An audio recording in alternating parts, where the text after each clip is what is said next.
Hello friends, welcome to Hyderabadi రుచులు. నేను మీ ఇందిర. ఇప్పుడు మనం అమ్మవారికి ఇష్టమైన చక్కెర పొంగలి తయారు చేయడం చూద్దాం. ఆల్రెడీ చక్కెర పొంగలి 2-3 రకాలు చేసుకున్నాము. ఇప్పుడు ఇంకో వేరియేషన్లో చేసుకుందాము. అప్పటికప్పుడు ఈజీగా ప్రిపేర్ చేసుకోవచ్చు. వీడియోలోకి వెళ్ళే ముందు నా ఛానల్ ఎవరైనా సబ్స్క్రైబ్ చేయని వాళ్ళు ఉంటే తప్పకుండా సబ్స్క్రైబ్ చేయండి. కామెంట్ పెట్టడం అస్సలు మర్చిపోద్దు. మీ కామెంట్స్ మాకు ఎంకరేజింగ్గా ఉంటాయి. ఇక్కడ నేను 1/2 కప్ పెసరపప్పు తీసుకున్నాను. దానికి 1 కప్పు బియ్యం తీసుకోవాలి. 3/4 కప్పు బెల్లం తరుగు తీసుకోవాలి. 3/4 కప్పు షుగర్ వేసుకోవాలి. మీరు కావాలనుకుంటే మొత్తం బెల్లంతో చేసుకోవచ్చు, లేదంటే షుగర్తో కూడా చేసుకోవచ్చు. ముందుగా పెసరపప్పును వేయించుకోవాలి. ప్యాన్ వేడెక్కిన తర్వాత పెసరపప్పు వేసుకొని వేయించుకోవాలి. డ్రైగానే వేయించుకోవాలి. ఈ పెసరపప్పు కొంచెం కలర్ మారి మంచి వాసన వచ్చే వరకు వేయించుకోవాలి. తర్వాత వేరే బౌల్లోకి తీసుకోవాలి. దాంట్లోనే 1 కప్ రైస్ వేసుకుని 1-2 సార్లు ఈ బియ్యంని పప్పుని కడగాలి.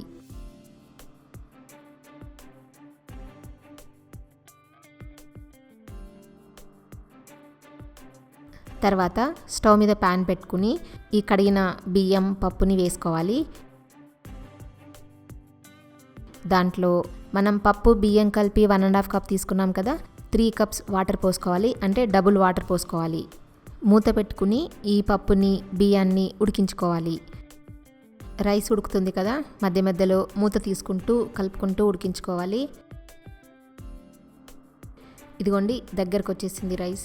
ఇప్పుడు స్టవ్ సిమ్లో పెట్టుకోవాలి. మొత్తం ఈ నీళ్ళన్నీ ఇంకిపోయే వరకు ఉడికించుకోవాలి.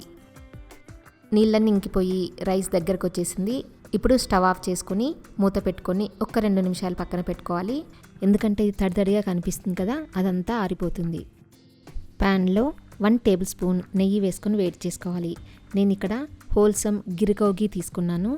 మీకు కూడా ఎలాంటి కల్తీ కానీ అడల్ట్రేషన్ కానీ లేకుండా తయారు చేసిన ఆవు నెయ్యి కావాలనుకుంటే wholesameindia.comలో ఆర్డర్ పెట్టచ్చు, లేదా 9459458855 వాట్సాప్ నెంబర్కి మెసేజ్ చేయొచ్చు. మనకు కావాల్సిన డ్రై ఫ్రూట్స్ కానీ నట్స్ కానీ వేయించుకోవచ్చు. ఇక్కడ నేను కొన్ని జీడిపప్పు వేసుకుంటున్నాను.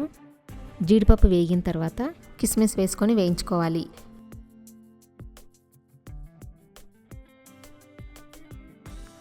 ఇవన్నీ వేరే బౌల్లోకి తీసి పెట్టుకోవాలి.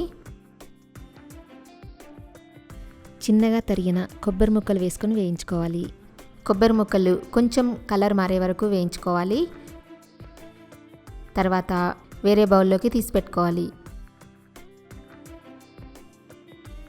అదే ప్యాన్లో మనం తీసుకున్న 3/4 కప్పు బెల్లం తురుము, 3/4 కప్పు షుగర్ వేసుకోవాలి.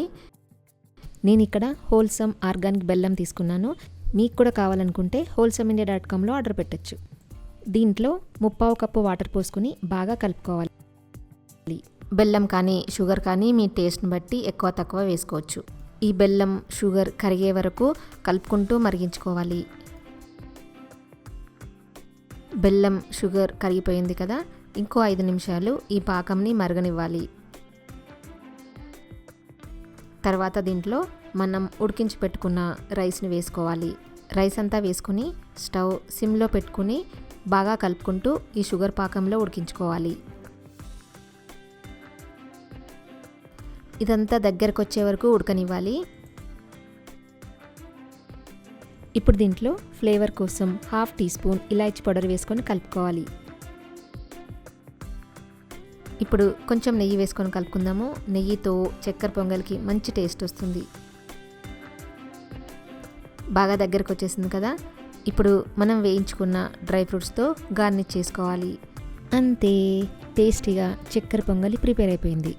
ఈ వీడియో నచ్చితే లైక్ చేయండి, ఫ్రెండ్స్ అందరికీ షేర్ చేయండి, సబ్స్క్రైబ్ చేయడం అస్సలు మర్చిపోవద్దు. Thank you for watching.